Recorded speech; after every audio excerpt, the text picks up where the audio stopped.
The house felt different that morning. Not in any obvious way, not in the kind of way that would make anyone else stop and notice, but there was something, a heaviness. Maybe it was just me, but I couldn't shake it. I'd been feeling this way for weeks now, and I didn't know why. I was sitting at the breakfast table, sipping my coffee, staring at the screen of my phone without really seeing it. Lisa was rushing around in the kitchen, throwing things into her bag, distracted. She was late for work again, and I couldn't help but notice how often that was happening lately. She caught my eye for a split second, offered a hurried smile that didn't reach her eyes, and then she was out the door with barely a goodbye. It was just another one of those small things, little insignificant details that felt off but weren't enough on their own to make a case. Her smile had lost warmth. Her voice, once soft, now carried an edge of impatience. She'd been canceling plans with me more often. Always a new excuse. Yoga classes running late, extra work at the studio, an unexpected errand. I told myself I was imagining it. I had no reason not to trust her after all. But that feeling, it wouldn't let go.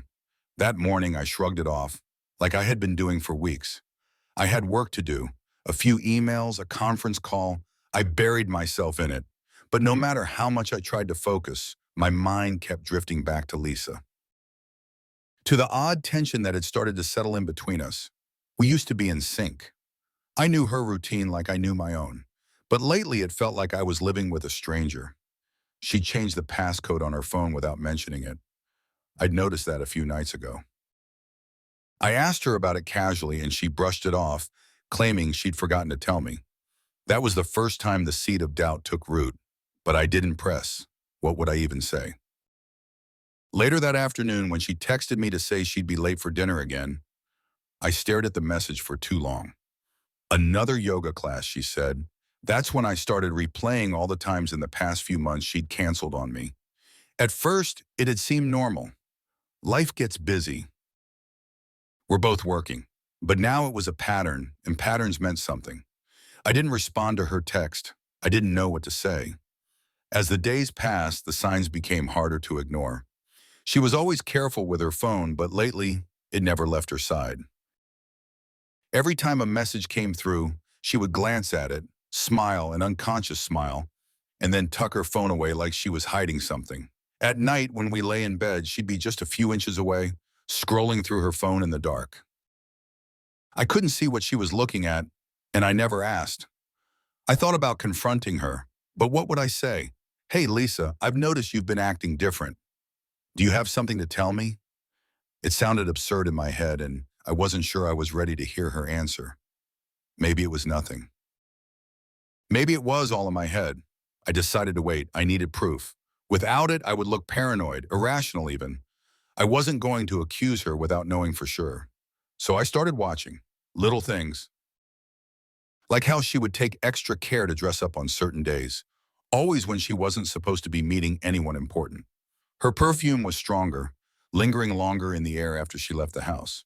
She had a new energy, a bounce in her step that I hadn't seen in a while. It should have made me happy, but instead, it filled me with unease. I'm not a man who jumps to conclusions. I'm calculated. I assess. I wait. So I waited. One evening, about a week later, I found myself alone in the kitchen. Lisa had left her phone charging on the counter.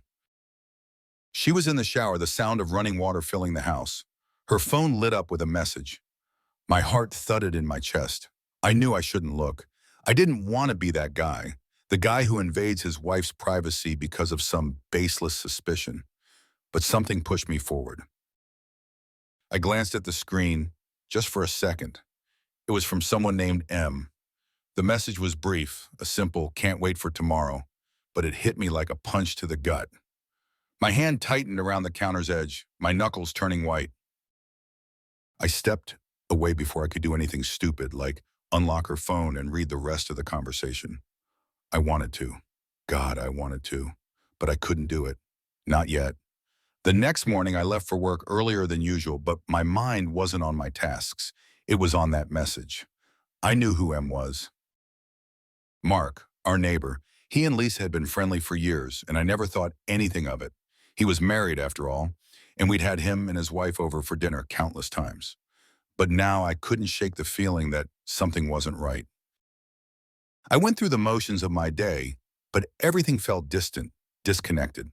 At lunch, I didn't eat.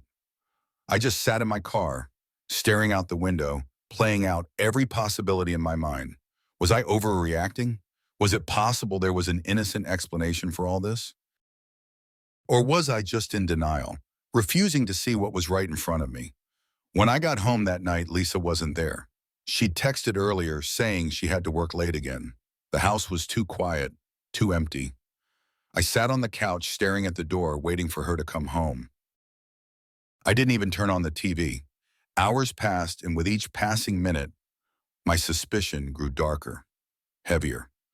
Finally, close to midnight, I heard her car pull into the driveway. I didn't move. I just waited, listening as she let herself in quietly, trying not to wake me. She was good at that now, slipping in and out of the house like a shadow. When she walked into the living room, she looked surprised to see me still awake. There was a flicker of guilt in her eyes, but it was gone before I could even process it. "Hey," she said, forcing a smile. "I didn't think you'd still be up." I didn't answer. I just looked at her, long and hard, wondering how much of this life I knew was real and how much was a lie. She shifted uncomfortably under my gaze, then quickly made an excuse about needing to shower and headed upstairs. I listened as the water ran again, drowning out the sound of my own thoughts. I couldn't do this anymore. Something was wrong, and I was going to find out what. I woke up the next morning feeling like I hadn't slept at all. Lisa was already up, moving around the house with the same lightness she'd developed over the past few weeks. It wasn't just her smile or her laughter. It was the way she walked, the way she carried herself. There was something different about her, like a burden had been lifted, a secret that gave her freedom. It was unsettling. The message from M haunted me all day. I tried to act normal and to focus on work, but every time my mind wandered, it went straight back to that text. Can't wait for tomorrow. Tomorrow. What the hell was tomorrow? Was it some meeting I didn't know about? Another one of her late-night yoga sessions? Or was it something much worse? I had to know. I couldn't keep living in this constant state of suspicion, this gnawing feeling that everything I thought I knew was slipping out from under me. When I got home that evening, the house was empty. Lisa was working late again, or so she said. The quiet was suffocating, pressing down on me as I wandered from room to room, searching for something, anything that would confirm my suspicions. The phone had been a start, but it wasn't enough. I needed more. Her laptop was on the kitchen counter, the screen dark. She never left it unlocked, but maybe, just maybe, I tapped the keyboard and the screen lit up, asking for a password. I hesitated for a second. Did I really want to go through with them? Did I want to see whatever was hidden behind that screen? Yes, I did. I typed in the usual, our anniversary date. Denied. I tried her birthday. Denied again. I stared at the screen, my heart pounding in my chest, feeling the weight of each failed attempt. The anxiety was building, a thick, suffocating cloud that made it hard to breathe. What was she hiding? Why had she changed all her passwords without telling me? I gave up, slamming the laptop shut, and leaned against the counter, feeling the tension in my muscles tighten. It wasn't just her laptop or her phone. It was the way she moved around me, like she was constantly one step ahead, making sure I wouldn't catch up. I could feel the distance between us growing wider every day, and no matter how hard I tried to bridge the gap, it only seemed to get worse. I didn't eat dinner that night. I just waited. Waited for her to come home, for her to walk through the door with another rehearsed smile and a half-hearted excuse. By the time she arrived, it was almost midnight again. "Hey," she said, kicking off her shoes as she stepped inside. "You're still up?" I didn't answer. I just watched her move through the room, her movements quick, practiced, as though she was trying to avoid any real conversation. The silence between us was thick, and for the first time it felt like a tangible thing, something that could break at any moment. "I've got an early morning tomorrow," she added, her back to me. "I'm going to head to bed." "Tomorrow," I said, my voice barely a whisper. "What's tomorrow?" She froze. It was subtle, almost imperceptible, but I saw it. The slightest hesitation, the brief flicker of something behind her eyes before she turned to face me. "Just work stuff," she said, forcing a smile. "Why, I stared at her, searching for any hint of the truth, but all I saw was that same mask she'd been wearing for weeks. The same lie. "I'm going to bed," she repeated, her voice too casual, too calm. "You should get some sleep." I watched her disappear up the stairs, the sound of her footsteps fading into the distance. My hands were clenched into fists at my sides, the frustration boiling inside me.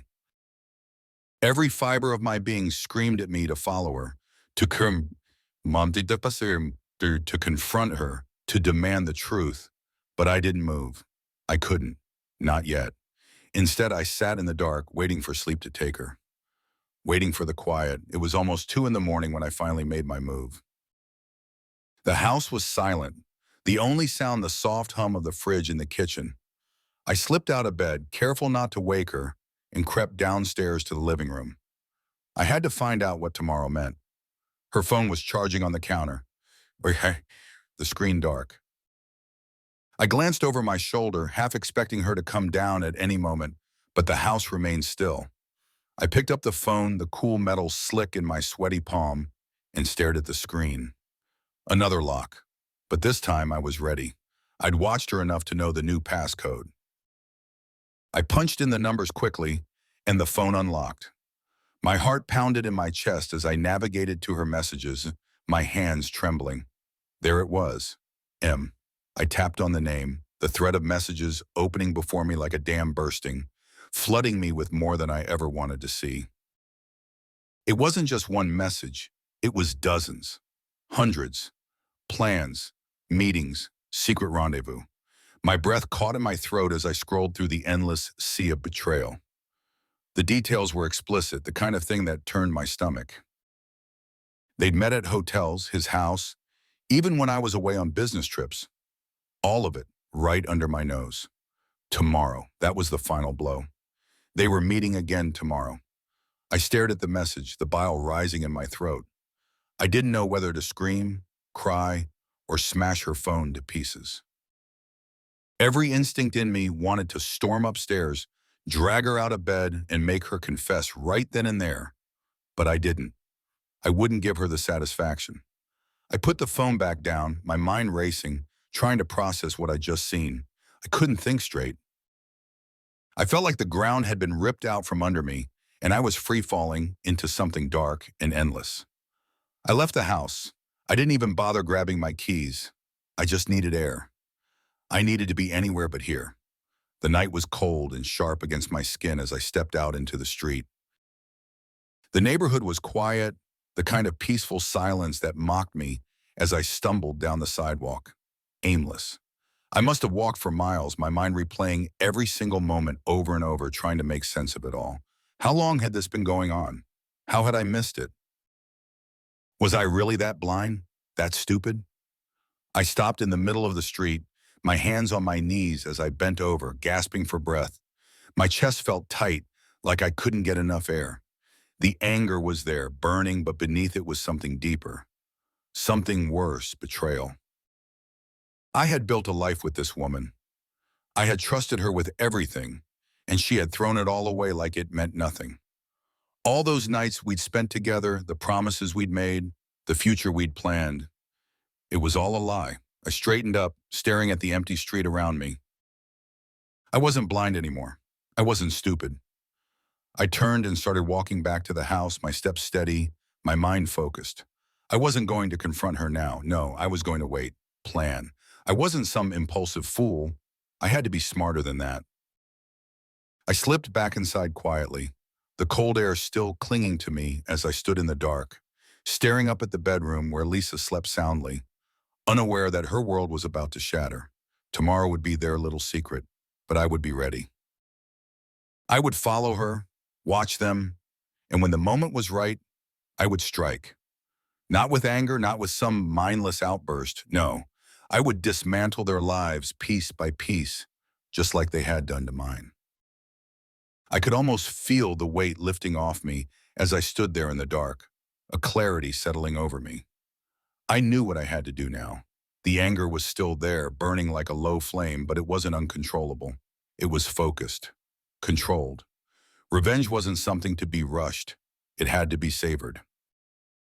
I went back to bed, sliding under the covers beside Lisa, feeling the heat of her body next to mine. She stirred slightly, but didn't wake. I stared at the ceiling, my mind already calculating, planning. Tomorrow I would watch. Tomorrow I would know everything. And after tomorrow, she would regret ever thinking she could betray me. The next morning, I didn't follow her immediately. I couldn't. I needed time to gather myself, to let the fire that had been building within me cool just enough so I wouldn't explode before the time was right. Revenge wasn't something to be rushed, and I had to be patient, precise. This wasn't going to be some impulsive act. I was going to destroy her, bit by bit, the same way she had torn our life apart. When Lisa left for work, I kept my distance. I took my car, parked a few blocks away, and waited. Her routine had become predictable over the past few weeks. Morning yoga, then work, then her late-night meetings. But I wasn't looking for the obvious today. I was looking for the cracks in the pattern, the slip-ups that would expose her for who she really was. It didn't take long. I watched from a distance as she arrived at her office. Nothing out of the ordinary, but it was the way she walked, that same carefree energy that she'd adopted recently, as if she was floating above the rest of the world, detached from everything she had built with me. It made my blood boil. But I stayed calm. I didn't need to act yet. I drove home, turning over the details in my head, letting the plan form piece by piece. This wouldn't just be about catching them together. It wasn't enough to expose the affair. No, I had to make her feel it. Make her regret every single lie she'd ever told. Every smile that didn't reach her eyes, every touch that had belonged to someone else.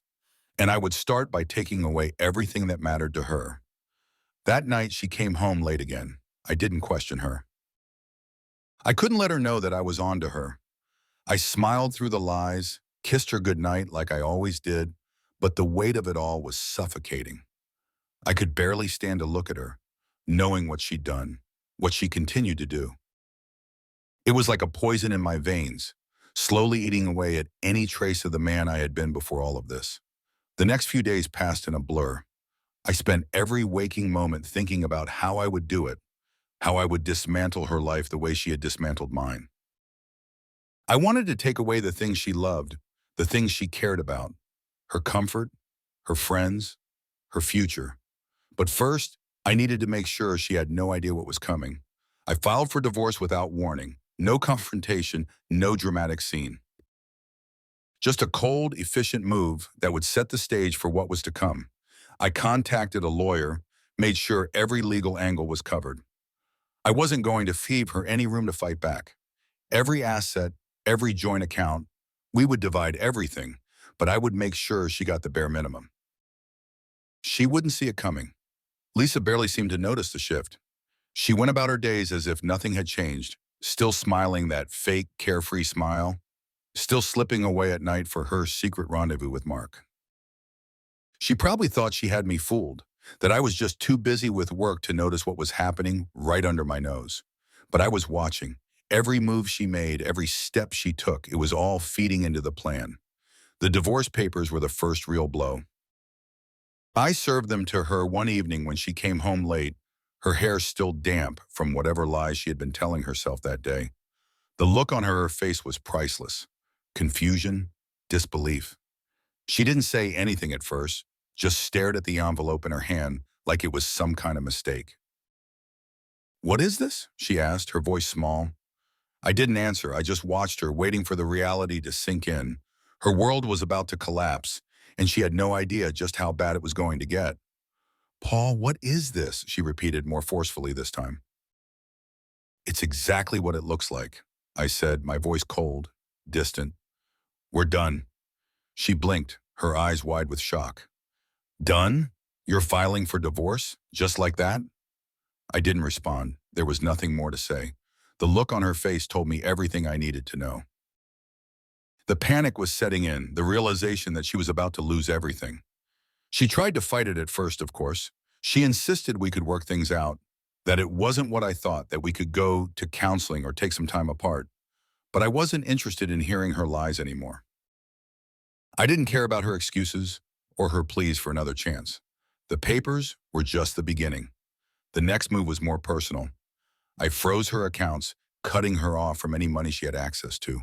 She wouldn't be able to survive without me, not financially at least. Everything she had was tied up in our life together, and now it was slipping through her fingers. I wanted her to feel the desperation, the fear of losing control. She didn't know it yet, but her life was about to spiral out of control, and I was going to enjoy every second of it.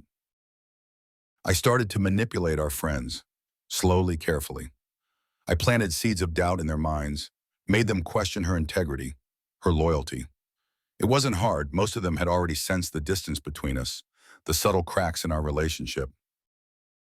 I just gave them a little nudge in the right direction. It didn't take long for the rumors to start spreading. Lisa had always been the center of attention, the one everyone admired. But now people were starting to talk. They whispered about her late nights, her sudden absences, the way she seemed distant and distracted. They didn't know the full truth yet, but they were starting to suspect something was wrong. And that was exactly what I wanted. I kept my distance from Mark for now. As much as I wanted to confront him, to tear his life apart as well, I knew it wasn't time yet. He would get his soon enough. But for now, I needed to focus on Lisa. She was the one who had betrayed me, and she was the one who needed to suffer.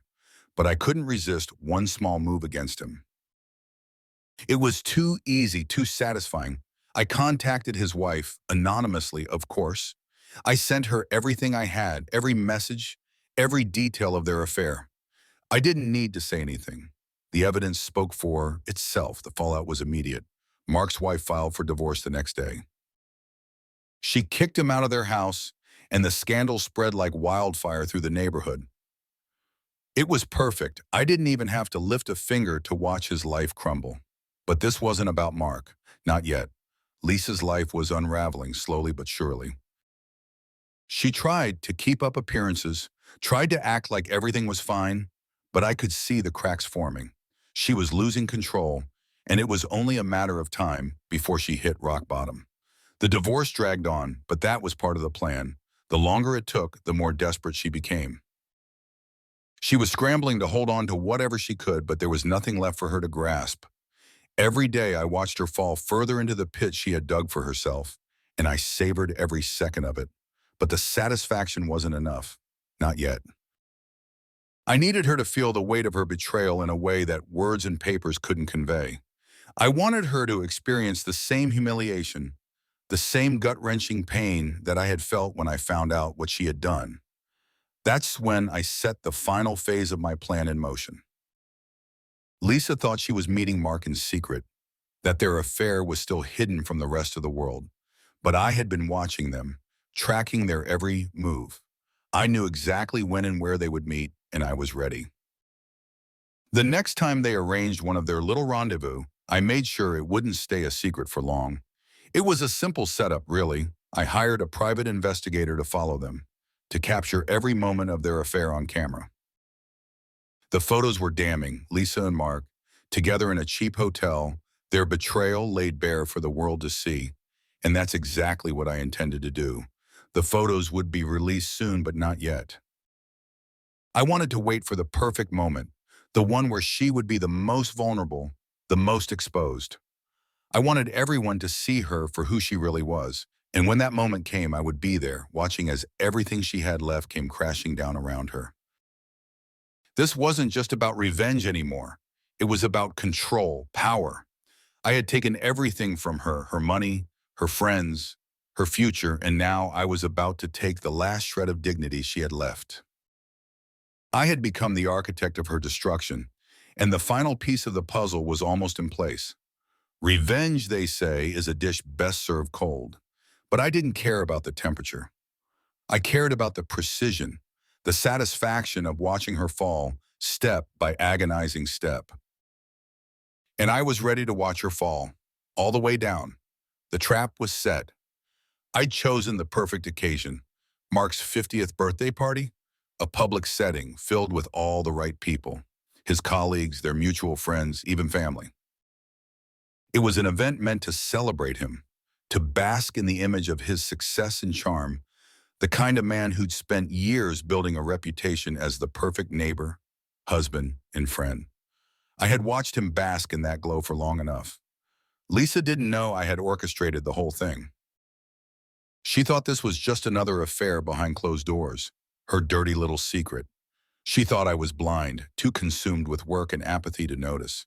But she had no idea I had been pulling the strings, and now I was ready to watch them snap.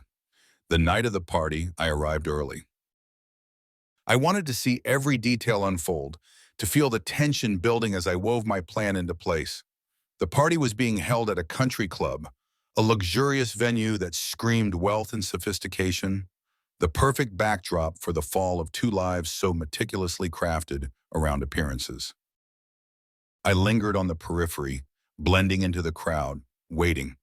My heart wasn't pounding with nerves or anticipation. No, I was calm, calculated.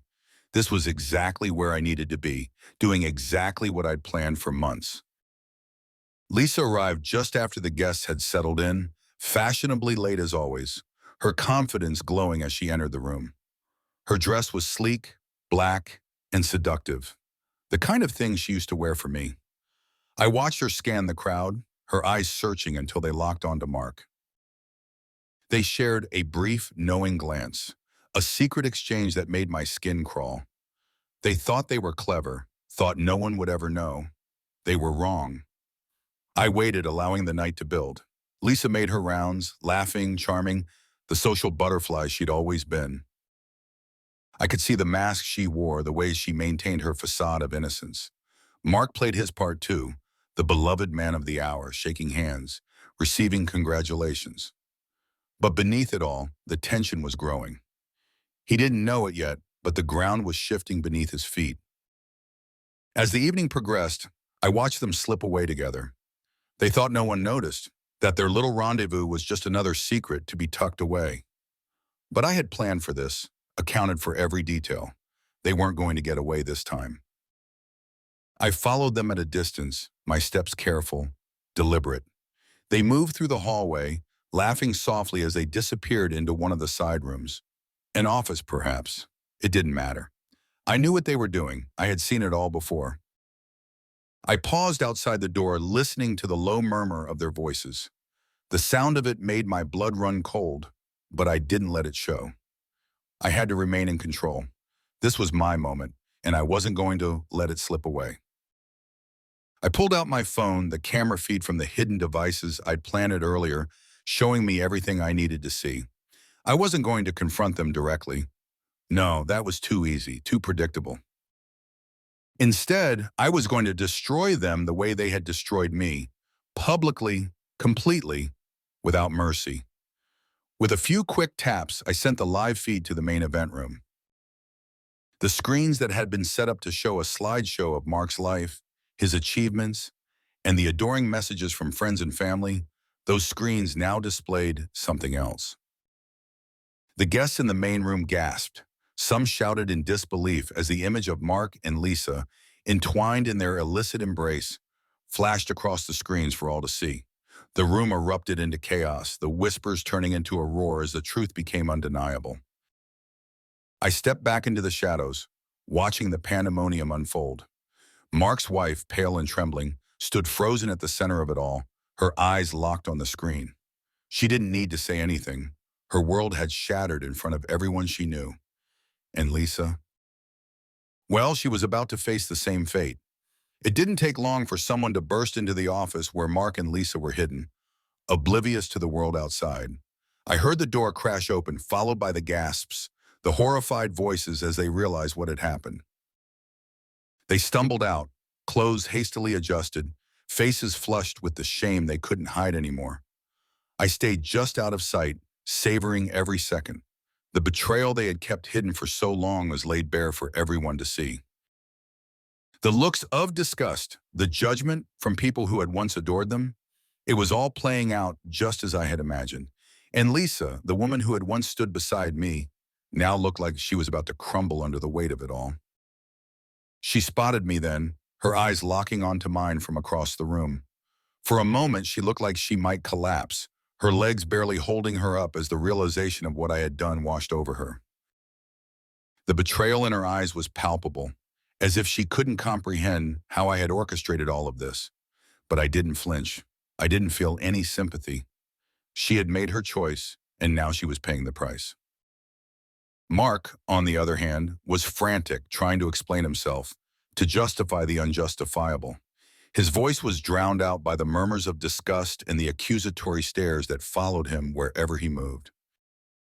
He tried to speak to his wife, but she turned her back on him, walking out of the room without a word. She didn't need to say anything. Her silence was the loudest condemnation of all. I watched them both, their worlds crashing down around them, and for the first time in months, I felt a sense of peace. This was what I had wanted. This was the revenge I had worked for. They had torn my life apart, and now I had done the same to them. But as I stood there watching the chaos I had unleashed, something unexpected crept in. A hollow emptiness, a realization that gnawed at me, even as I reveled in their downfall. It was done. The plan had worked flawlessly, but now what was left? I had thought that watching their lives disintegrate would bring me closure, would give me the satisfaction I had craved. And for a moment it had. But now, standing in the aftermath with Lisa's tear-streaked face and Mark's hollow eyes staring back at me, I felt something else. I had become the very thing I had hated, the cold, calculating monster that had destroyed two lives, just like they had destroyed mine. And as much as I wanted to deny it, I couldn't shake the feeling that I had lost something too, something deeper, something irreparable. The party had dissolved into chaos, the guests dispersing as they whispered about what had happened, their eyes flicking between me, Mark, and Lisa. I stayed until the very end, watching as the two of them slipped away into the night, their reputations in ruins, their lives forever altered. And then I left, quietly without a word. I had done what I had come to do. I had orchestrated their downfall, exposed their lies, and ruined their lives. But the satisfaction I had expected wasn't there anymore.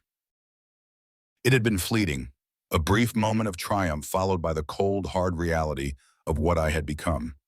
I walked out into the night, the cool air biting at my skin as I made my way to the car. The silence was deafening now, no more whispers, no more gasps of disbelief. Just me, alone with the weight of everything I had done pressing down on my chest.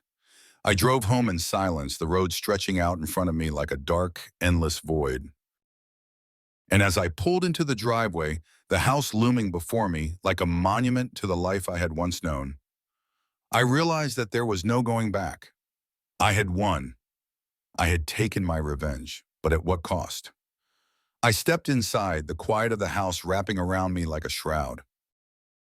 Everything looked the same, the furniture, the pictures on the wall, the life we had built together, but it wasn't the same.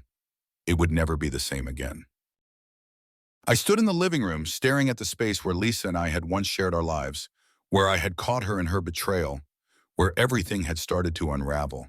And for the first time since this all began, I allowed myself to feel the weight of it, the loss, the anger, the pain. I had destroyed her, just like she had destroyed me. But now, standing in the wreckage of it all, I wasn't sure if I had won anything at all. Revenge, it seemed, had come at a price. And as I stood there, alone in the silence, I wasn't sure if it had been worth it. I stood there in the living room, the weight of my actions pressing down on me like a thick fog, was suffocating the satisfaction I had once thought would come so easily. The plan had gone off without a hitch, every step executed to perfection, yet the triumph I had envisioned felt hollow now. The silence in the house was unbearable. The empty space where Lisa's presence once was felt like an echo, a reminder of what had once been my life. It was done. I had watched her crumble, her life unraveling in real time, but now there was nothing left but the wreckage. Mine and hers. I needed air. I grabbed my jacket and stepped outside, the cool night breeze biting at my skin as I walked aimlessly down the street. The quiet neighborhood was a stark contrast to the chaos I had created. As I wandered, my mind raced, replaying every moment of the party, every second of Lisa's face as the truth was laid bare before her. The shock, the betrayal, mirrored in the eyes of our friends, our neighbors. There had been satisfaction in that, in seeing her stripped of her lies, exposed for who she really was. But now there was only silence. I found myself in front of a small, dimly lit bar at the edge of town. It was one of those places where no one asked questions, where people came to disappear for a while. I pushed open the door, the heavy scent of stale beer and smoke hitting me as I stepped inside.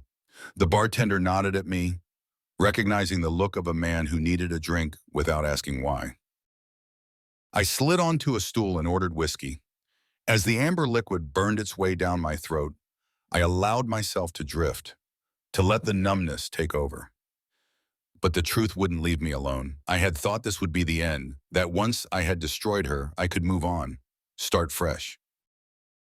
But now, sitting here, I realized how wrong I had been. Lisa wasn't the only one left in ruins. The door to the bar swung open, and for a moment I didn't look up. I didn't care who walked in. But then, from the corner of my eye, I saw a figure I knew all too well. Mark.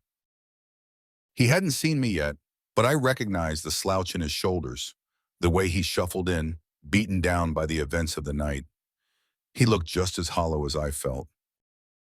The man who had so easily betrayed me, who had taken everything from me without a second thought, now stood a shell of the person he had been. His eyes were sunken, his face pale, and for the first time I saw the cracks in him too, the cracks I had created. He sat at the opposite end of the bar, not noticing me, too lost in his own misery to care about who might be watching. For a moment, I thought about leaving, about slipping out unnoticed and letting him wallow in his defeat alone. But something inside me stirred, an usher, a need that hadn't been satisfied yet. This wasn't over. I stood up, the stool scraping against the floor, catching Mark's attention. His eyes met mine, and I saw the flicker of recognition, the dread that washed over him as he realized who I was. He didn't move, didn't speak. He just sat there, frozen, waiting for whatever was coming next. I walked toward him, slow, deliberate, my heart steady, but my mind racing. This was it, the moment I hadn't planned for, the final confrontation I hadn't anticipated, but now couldn't avoid. I sat down next to him, the silence between us thick, suffocating. "You didn't think I'd see you here," I said, my voice low, controlled. Mark swallowed hard, his eyes darting away as if looking for an escape, but there was none.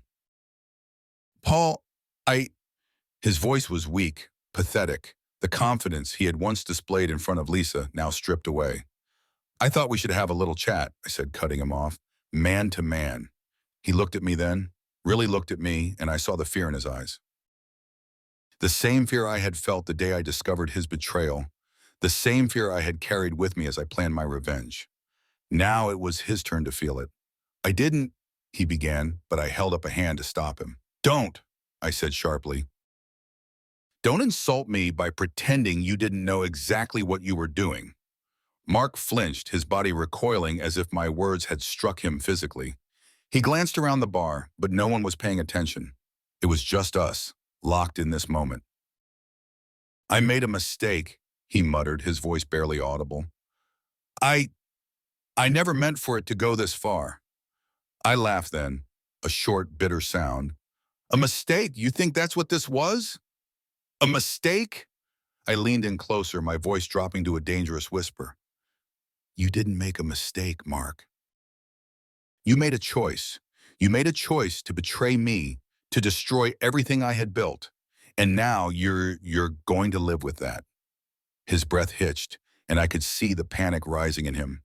The same panic I had felt when I realized my marriage was over, that everything I had known was a lie. "I'm sorry," he said, his voice cracking under the weight of it all. "I'm so sorry."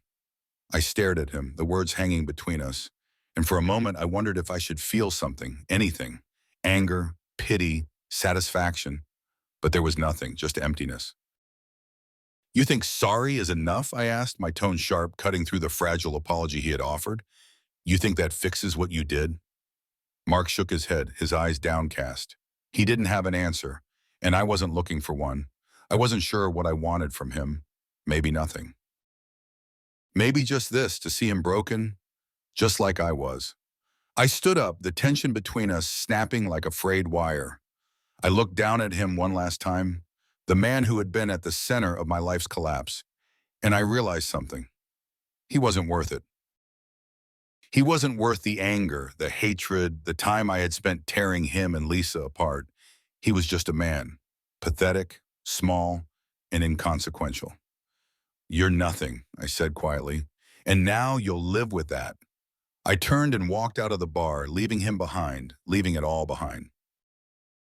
The night air hit me as I stepped outside, a rush of cold that cleared my head. For the first time in months, I felt lighter. Not better, but lighter. As I made my way back to the car, I thought about Lisa, about the life we had shared, the life I had destroyed. I thought about Mark, sitting in that bar, broken and alone, and I realized something that I hadn't allowed myself to acknowledge before. Revenge hadn't fixed anything. It hadn't healed the wounds or brought me peace. It had only deepened the scars on me, on her, on everyone involved. And now, standing here looking out at the empty street, I wondered if I had truly won it all. I had spent months planning, executing, destroying, but in the end, what was left? A hollow victory, a life in shambles, and a future that I couldn't see clearly anymore. The night stretched on, and as I got into my car, I felt the weight of it all pressing down on me again. But this time, it was different. This time, I knew what I had to do. I wasn't going to let this define me. I wasn't going to let the bitterness, the anger consume me any longer. It was time to move on. Not for them, not for Lisa, or Mark, or anyone else. For me. I drove home, the road ahead of me dark and uncertain, but for the first time in a long time, I felt something stir within me. Not hope, not exactly, but the possibility of something more. Something beyond the revenge. Something beyond the past. It was time to rebuild. Time to start over. Alone maybe, but whole. And that was enough. For now. Months passed after that night in the bar. At first, the days blurred together, each one indistinguishable from the last. I would wake up, go through the motions of my life, and fall back into the same dark, empty space that had consumed me after my revenge. It felt like I was living in the shadow of my own choices, weighed down by the enormity of what I had done. The house, once full of life, now felt like a tomb. Everywhere I looked, I was reminded of what I had lost. Not just Lisa, but the man I used to be. The walls seemed to whisper accusations, the air thick with memories I couldn't escape. I stopped sleeping in the bedroom, avoiding the place where our life had unraveled, where the lies had been revealed. I thought about selling the house, starting fresh somewhere far away. But I wasn't ready yet. I was still tied to the ghosts of my past, unable to break free from the hold they had on me. The idea of moving on felt impossible, like an abstract concept I couldn't fully grasp. That's when I decided to seek help. Therapy was something I had never considered before. It felt weak, like an admission of failure. But I was already failing to move on, failing to live, failing to breathe under the weight of my decisions. So I made the call. My therapist's office was a small, nondescript room in the middle of the city. It wasn't warm or welcoming. It was stark, with plain white walls and minimal decorations. But it didn't matter. I wasn't there for comfort. I was there to confront the mess I had made of my life. At first, I wasn't sure what to say. How do you explain that you destroyed your marriage? Not through infidelity, but through cold, calculated revenge. How do you tell someone that you ruined not just your own life, but the lives of others, intentionally, methodically? I started slowly, recounting the discovery of Lisa's affair, the shock of walking in on her and Mark. My therapist listened patiently, his face giving nothing away. When I moved on to the revenge, how I had orchestrated every move, how I had set them up to be humiliated in front of everyone they knew, I expected judgment. I expected him to tell me I was wrong, that I had gone too far, but he didn't. He just nodded and said, "What did you expect to feel when it was all over?" I had no answer. I had expected to feel free. I had expected to feel whole again. like the act of tearing their lives apart would somehow put me back together. But that wasn't what had happened. The sessions continued, week after week. Slowly, I began to unravel the layers of anger and pain that had driven me to such extremes. I had been angry at Lisa, yes, but the anger went deeper than that. I had been angry at myself, angry that I hadn't seen the signs, angry that I had allowed myself to be blindsided. I had been angry at the world, too, for taking away the life I thought I deserved. My therapist helped me see that the revenge hadn't been about justice, it had been about control. I had lost control of my life the moment I discovered the affair, and I had been desperate to regain it. Destroying Lisa and Mark had given me that sense of control, even if only temporarily. But it hadn't fixed anything. It hadn't made me whole again. One evening, after a particularly draining session, I drove to the edge of town and parked by the lake. The sun was setting, casting a warm golden glow over the water. I sat there for hours watching the sky change from orange to deep purple, the stars slowly appearing one by one. For the first time in a long time, I felt something close to peace. I realized then that I needed to let go, not just of Lisa, but of the man I had become in the wake of her betrayal. I needed to let go of the anger, the need for control, the obsession with revenge. It was time to start over, not by running from my past, but by facing it and moving beyond it. The next day, I put the house up for sale. It wasn't an easy decision. There were good memories there too, memories of a time before everything had gone wrong, before the lease and the betrayal. But I knew I couldn't move forward if I stayed tethered to the past. The house had become a monument to my pain, and I needed to tear it down. As I packed up my things, I came across old photographs of Lisa and me, smiling, happy, unaware of what was to come. I almost threw them away, but something stopped me. I wasn't ready to erase her completely. Instead, I packed them into a box and shoved it to the back of a closet. Maybe one day I would be able to look at them again without feeling that sharp sting of betrayal, but not yet. Once the house was sold, I found a small apartment in a different part of the city. It wasn't anything special, just a place to live while I figured out what came next. I didn't need much. I wasn't the same man who had once measured his worth by the size of his house or the success of his career. I was just trying to find my way back to myself. I kept going to therapy. Some days were harder than others. There were moments when I still felt the old anger flare up, moments when I wondered if I had made the right choice. But those moments became fewer and farther between as time went on. I also reconnected with my kids.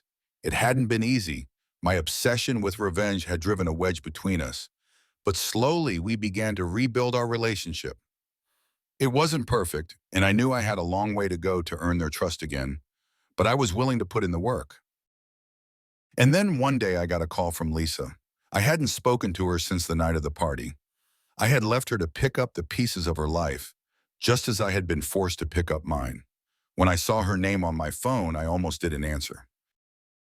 But something inside me, maybe the part of me that was finally ready to heal, told me to pick up. "Paul," she said, her voice quiet, almost tentative. "I'm sorry to call like this. I wanted to see how you were doing." I didn't know what to say. There was a time when hearing her voice would have sent me spiraling into anger. But now it just made me feel tired. Tired of the past, tired of the pain. "I'm doing okay," I said finally. "How about you?" She hesitated. "I'm trying to move on." It's been hard. There was a silence between us, heavy with everything that had happened. I didn't know if we would ever be able to have a normal conversation again. But for now, this was enough. "Take care of yourself, Paul," she said softly. "You too." I hung up, staring at the phone for a long time. It was strange hearing her voice after all this time, but it didn't hurt the way it used to. I realized then that I had truly let go of the anger. I had let go of her. In the weeks that followed, I began to feel lighter. I wasn't fixed. I knew that much. There were still scars, deep ones that would take a long time to heal, but I was no longer defined by them. I was no longer defined by my need for revenge or by the betrayal that had shattered my life.